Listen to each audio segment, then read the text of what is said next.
All right, good afternoon on a very hot sunny day. Thanks for traveling all the way. So we're on part 4 of this series on personal transformation, and we're exploring various aspects of inner transformation that we can bring about by ourselves by following very simple processes that are based on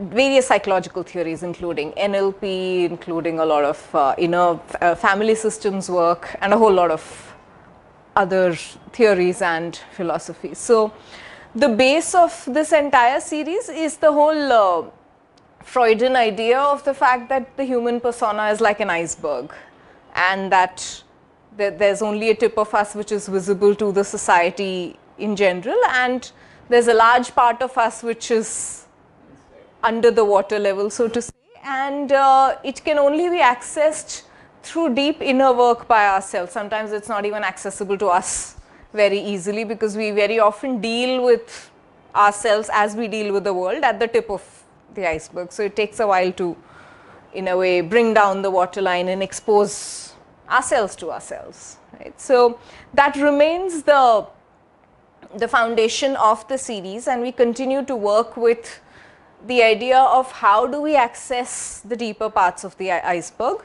so as to be able to bring about transformations. So one of the things we spoke about was the idea of being able to access and enable transformation through the concept of frames, the fact that we all hold frames. We look at the world through a certain window, and if we shift the frame, we drop the window, our worldview shifts, right? The last time we spoke about how do we shift stances using very tangible mechanisms of the body, our emotions and our language. Now these are things that we can watch fairly easily. Frames can be slightly more difficult to access, but body is easy to access. Not that we've been taught to access it well, but if we are a little mindful, we know what's happening to our body at any point in time. We can also access our emotion, and we can also listen to our own language, inner language and outer language, and be able to start shifting things through these 3 specific mechanisms. Today we're going to be exploring the idea of life sentences, and life sentences as a clue and a basis to trigger transformation for ourselves. Right? So what do we mean by life sentences? Typically, of course, we hear the term life sentence in the context of a person being jailed and yes, but very often we live in this. We create this for ourselves. It's created by us, or it might be created by parents, or might be created Yes. by teachers. Yes. It will be created by the society. Very much. Because they declare you are useless. Yes. And that thought goes on in them. Yes. And we chose to hold on to that thought, and that's what creates the cage, right? So yes, as you rightly said, a lot of life sentences can be created by ourselves, not knowingly, but very often unknowingly, and therefore we say that usually it is created in the unconscious of the child. Right? Most of our life sentences are created when we are children. Right? Some of them, of course, can be built up as we become adults, but a lot of it is created as we are a child, and we hold on to it without quite knowing what it is. And a lot of times we also resign to these life sentences by saying, that's just who I am, that's just my personality, there's nothing I can do about it, right? So there is a sense of resignation that often accompanies the whole idea of life sentences. So what do we mean by it is, ultimately life sentences are judgments which can very often seem like belief statements, okay, and sometimes we make it about ourselves, sometimes others make those statements about us, our parents, teachers, guardians, any of them. And very often when we imbibe them as life sentences and therefore create that cage around us, we put that limitation around us saying that this is who I am, and therefore this is my radius of operation. Right, that's the cage. So when we do that, when we imbibe and incorporate the life sentence into our personality, it's usually in a moment of stress or in a moment of vulnerability where we believe that there's no other truth, there's no other way of thinking about ourselves, right? And therefore, it is in a state of powerlessness that we often imbibe these life sentences. And usually they are, of course, in the unconscious, because if it's in the conscious, it is easy to drop it also. It's not, it becomes a life sentence only because it's in the unconscious. Yeah, it gets pushed down our iceberg, and then we seem to behave in a certain way, but we don't quite connect it back to the life sentence, right? And trouble with life sentences is, as the term says, it is a sentence, right? We are sentenced to life, to live in a certain way. So typically, and we have a whole lot of life sentences, all of us. Typical ones that we often hear is, I'm not good enough, right? I'll never be like him, her, right? I mean, usually comes from our comparison. Parents often make comparisons with a neighbor's child or with a classmate and say, you're not as bright as him, you're not as, you know, sporty as him, not as good as him, good for nothing, yeah. So those are typical life sentences. You'll never learn, you're stupid, yeah. Right? You make me miserable, right? A whole lot of those. We also typically, all of us also hold certain, what we might term philosophical statements, which become life sentences. Life is difficult, life is not hard, life is not fair, money doesn't grow on trees. Yeah, those are very general philosophical life statements. We could also have emotional life statements about, nobody likes me, I don't belong here. Right? A lot of children grow up with that when they have conflicting adults in the family, and then they're not too sure what's happening. They start feeling guilty about the conflict in their environment, whereas the child actually doesn't have anything to do with it. But in the process, the child imbibes the statement that maybe I'm the problem causer, maybe I'm guilty, or maybe I don't belong here. And we have those very dangerous life statements which sound really good, right? I'm a good girl, I'm a good boy, which sound nice, but come to think of it, it is a life sentence because it doesn't allow us to operate in any other way than in that periphery, in that cage. Because of not taking steps. Yes, because, yeah, and steps which may be necessary. Do something, really, I might, fear of failure will be there. Yes. That I might not be good enough. People will think I'm not good enough at that job. One is, yes, it can instigate a fear of failure. Second, yes, very often it triggers us to get into abusive relationships and stay in them. Because I'm a good girl, I can't walk out. Yes. Right? So, and we hear that in a lot of cases where people are into either substance abuse or into abusive relationships, very often there is a life statement that is very similar to that, which says, if I happen to leave this marriage where there is domestic violence, abuse, all of that, my parents will be not happy with me and I will become a bad girl, and because I'm a good girl, I have to stay here and suffer. Right? Or a lot of times we may want to, at the situation calls for retaliation against a person, an environment, a situation, and the good girl, good boy tag doesn't allow us to retaliate. It makes us take in and be a doormat. Yes. Right? So in that big, so therefore in essence, the good girl, good boy life sentence is a cage, and the good girl, good boy tag comes with a series of rules around it. What makes me a good girl? I'll be a good girl if I don't talk against anybody. I'll be a good girl if I listen to my parents. I will be a good girl if I always respect a particular person.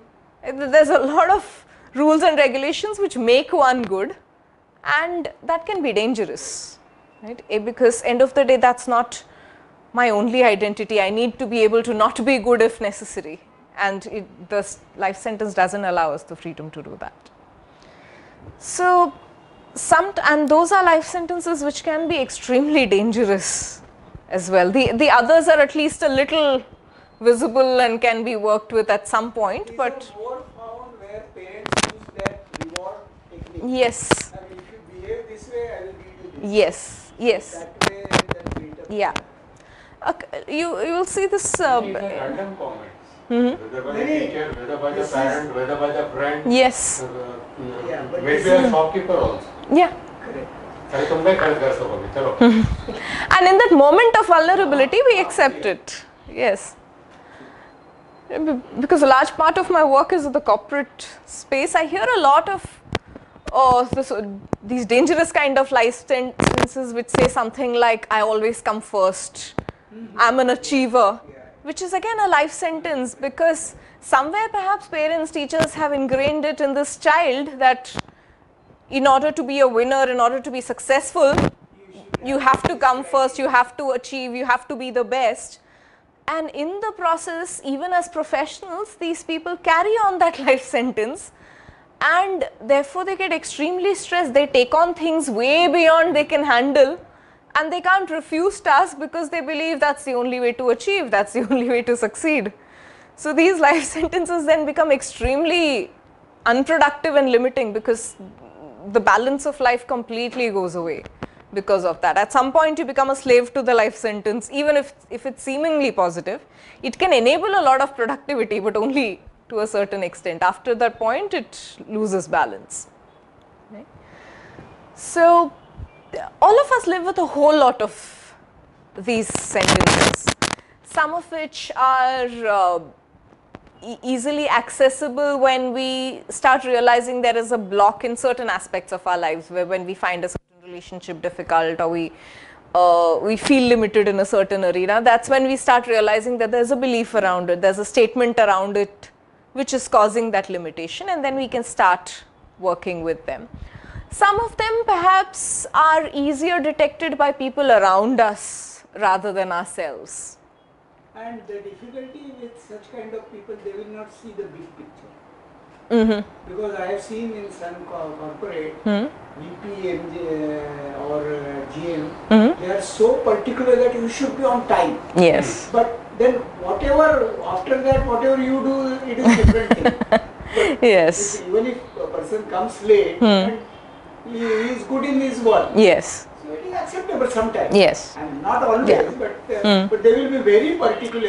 Yeah, that because you should be on time. any life sentence will make you rigid in that arena, right? Because this is the only way it can be. Right? So if I'm a good girl, I can only be a good girl. I can't be anything else. So it brings in its own rigidity in any way. Right? So there are multiple ways to access life sentences if you want to actively work at it. One way is to simply sit back and think about what are your operating beliefs, right? How is it that you approach life? How do you approach people? And through that, the life sentences then start emerging. Another way is to look at areas of life that you're unhappy with, you're stuck, you feel stuck in, and then look at what is causing that stuckness, what kind of a statement inside is causing the stuckness. And life statement could be about me, it could also be about another, it could also be about life in general. Right? As we said, it could be about saying all men are bad, I need to be safe from all men. That's a life statement. Right? It could be about a community or a religion, that becomes a life statement. It could be about money, it could be about health. There's several areas in which life statements can occur, but they're largely to do with my relationship with it. Right? So we can look at various ways of exploring it, look at stuckness in life and then come through the life statement, simply sit back, look at. Questionnaire available where you yourself for examination of self in various areas like your career, your marriage, your relationship. So you are ask this question to self and dig out your beliefs. Yeah. There is not directly so much a life statement thing, but if you look at Carol Dweck's work around mindset, she has a mindset questionnaire which can actually be Carol Dweck, D-W-E-C-K. So she speaks about mindsets, and a lot of those questions are actually, they corroborate back to life statements. So you can use those. Yeah.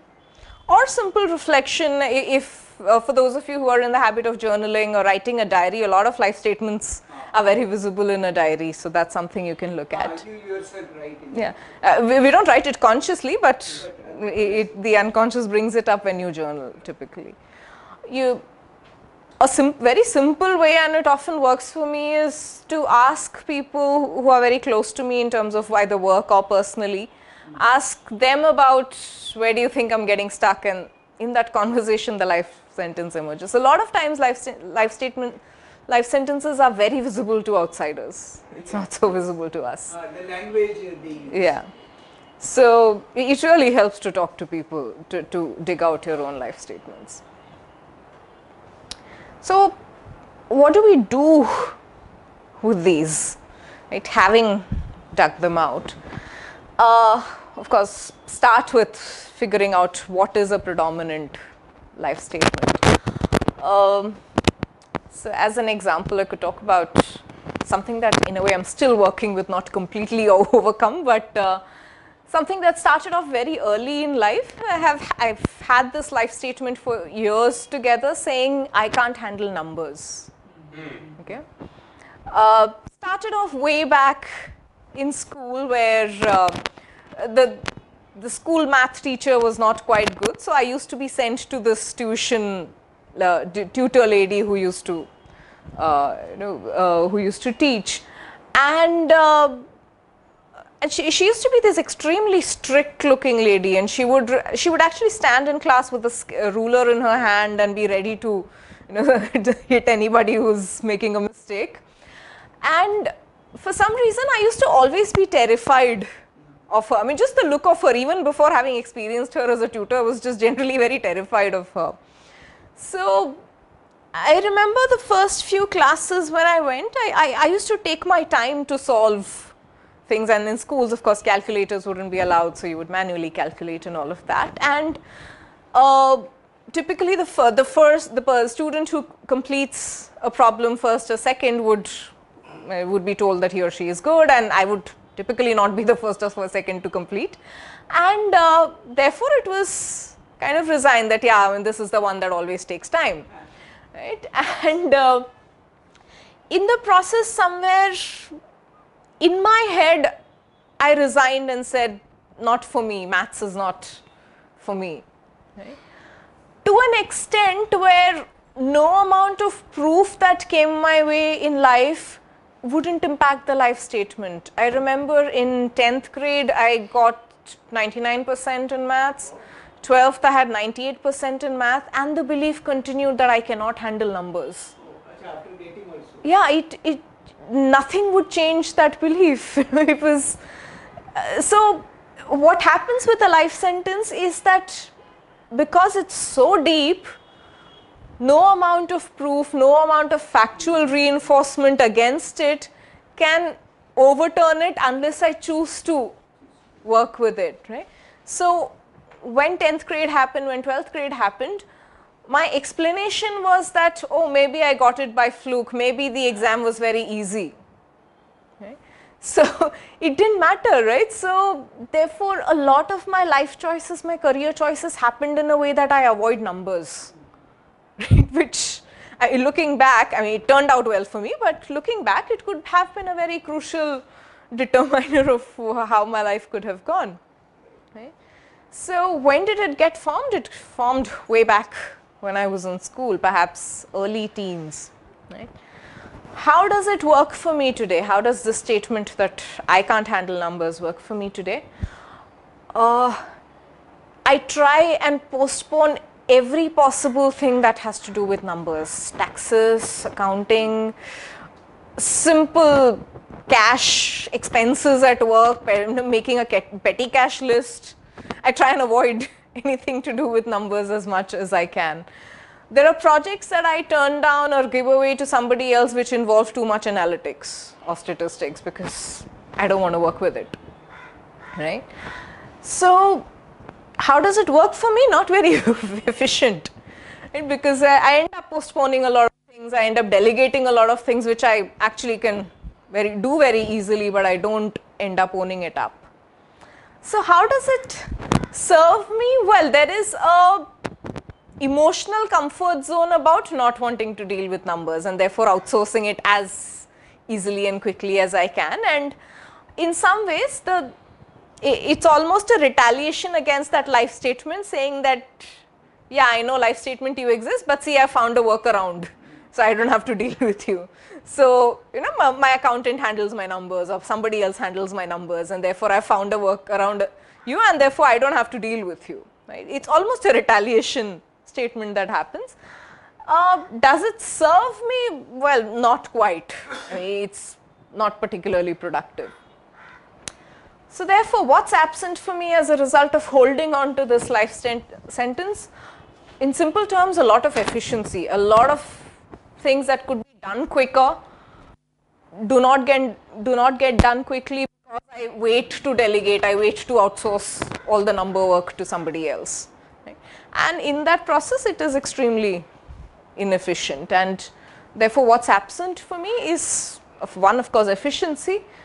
Two, I suppose a lot of opportunities are absent because I don't even look at projects which involve too much numbers.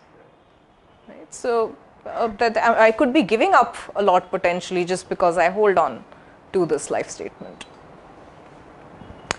So that's a simple process that all of us can follow about any life statement that we have. So we start off with naming the life sentence as is, and that by itself is a very powerful process. Just giving it a name, stating it as such, takes a lot of the power back into us.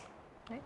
And then we talk about when did it get formed. It really helps to look at the origin of it, because then we can work with that story. Right? So when I know that it started with that math tutor, I can go back and work to transform that statement there. Right? And then, of course, evaluate how does it serve me, what are the advantages of holding on to the statement, how does it not serve me, what are the disadvantages of it, what am I giving up to hold this life sentence. Right? So you start off with that process of accessing it and starting to work with it. And finally, look at what are different ways to overcome it. One way is to look at a simple journaling exercise. It could also be a simple internal reflective exercise if you don't like to write. Look at the relevance of the sentence in my current context. Right? So if I have to very objectively look at where I am in life today and then look at the statement saying I cannot handle numbers, and look at the reality of it. Is it really true I cannot handle numbers? Do I not handle numbers at all in my life? No, I do. I deal with a lot of Excel sheets, I do financial calculations at business, I do a whole lot of other regular number things that we all do in terms of cash and other transactions or financial planning. Right? So can I not handle numbers? No, that's not true. I can handle numbers. Right? So that's busted to a certain extent here in the context of my current life. Then we go back to the story and look at, is this life sentence really true? Okay. Now, if I have to go back to my story of the math tutor, right, and look at the incident and the meaning I gave to that incident. Right? The incident was that, okay, I was probably not the first to finish problems. In the process, I was never appreciated by that tutor. Does it mean she specifically gave a note saying this girl is not good for math? No, she didn't do that. She just ignored me. Right? The meaning I made of it as a child was I'm not good at math. Right? And that meaning was made in a moment of vulnerability where there was a lot of pressure that you have to stand first or second in class and you're not standing first or second because of math, so you have to do well, and there's a whole lot of pressure around it. And therefore, in that moment of vulnerability, I took in that statement saying this is not for me. Right? And therefore, is that meaning really true? No, the meaning I made is not true. It's just my meaning. Right? It wasn't reality in the sense that it wasn't an incident. It is not something that can be corroborated by fact. There was nothing specific that the math tutor told me. Right? My scores in my exams don't corroborate the statement, and therefore is it true? No, it's not true. Right? And if I have to look at it From today's context, purely logically, no, it's not. The statement is not quite true. In serving the life sentence, am I honoring my values? So one value that I hold really dear, and I've held it all through my life, is the whole idea of learning and growth, and that's been very important for me. In holding this life statement that I am not good at math, am I living according to my values? No, I'm actually in contradiction to my values, because in saying I can't handle it, I'm not allowing myself to learn. Right? I've already resigned to the fact that there's nothing I can learn in accounting. I can't learn bookkeeping, I can't learn finance, because I'm not good at numbers. So in a way, I'm actually contradicting my own values. There is an inner conflict that's happening there. Is it meeting my needs? No, it's not meeting any needs whatsoever. Right? Even if I were to talk of a simple need of growth, learning, self-respect, no, it's not meeting any of those needs. So then, what do I want to create now? Okay. So in my case, and here is this is a personal process in the sense it needs to be believable for you. For me, it was not very believable to create a possibility that, all right, I will start handling all my accounts myself. I mean, that was too huge for me to go from this life statement to there, right? So for me, the only possibility I wanted to create was to delegate, of course, is an option that's there, but the possibility I wanted to create was to simply stop labeling myself as not good in numbers, can't handle numbers, and at least open up to projects which involve numbers, right? I mean, and that's believable for me, that's doable for me. Right? For another person, perhaps it would be very believable to say, I'm going to take charge of my accounts and start handling it myself. For me, it sounded a little too much. My body wouldn't accept it, right? So the possibility is a personal choice. You look at how slowly or fast you want to move there. And then, of course, it is important to have some kind of an actionable statement, a statement of commitment, to look at how do I very tangibly release the life sentence. And that tangibility is important because ultimately all life sentences, like all beliefs and memories, are stored in physical memory, right? And for our cells to release that memory, to release that life statement, we need to do something that counters it so that the memory gets replaced, right? So in my case, what I decided to commit to was to actively start, till the time a relevant project comes in, to actively start looking at my financial statements every week and not wait for the accountant to come at the end of the month. So whatever little adjustments I need to make, I start making it by myself without quite waiting for another person to come and handle that sheet. And in the process, at least let my body know that, okay, I've started, I'm releasing the statement and I'm handling those numbers. As I sit with that sheet every week, I am handling numbers and I'm handling it quite okay, right? So like that, whatever physical commitment statement that you can make in terms of an actual actionable becomes very important to seal the process. Otherwise, what we're doing till here is a mental process. However, the memory of the life sentence is a very physical memory, so it becomes important to actually make it a somatic experience and release it through the body. So there needs to be some physical tangible action that you do, and the tangible action could be a conversation, it could be writing something, reading something, go and doing something, whatever it is, but it needs to be executed by the body for it to be believable at the cellular level.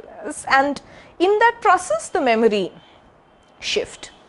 The reason I said I'm still working with this life sentence is because I'm still looking to challenge myself with that really big numerical project, which hasn't quite come my way yet. So I'm still being very conscious of the life sentence and the way it operates. Perhaps the moment I handle something big in terms of numbers, the statement will completely drop. And then it will be replaced with a newer statement that says, okay, I can handle it. Right? So the idea is not so much to go from one life sentence to the opposite of it. I don't have to go from saying I can't handle numbers to I'm great at numbers. So long as I can drop the limitation that it creates, it's good enough, right? And in that process, the cage opens. And that's the whole point of working with life statements, just open the cage that we've built around ourselves with a whole lot of these statements that we live with. So simple process, having accessed the life statement, we look at the relevance of the statement now. Today, with my skill and knowledge and wisdom and experience, how true is it? Go back to that life story and talk about, did I make meaning and form this life sentence, or was it something that was really true? And most cases it can't be really true. It's meaning that we've made out of that situation. Okay? And then look at, am I in contradiction with my needs, with my values? And in most cases we will be. So what do I want to create now? And then look at how do we create it? What is the action that we commit to?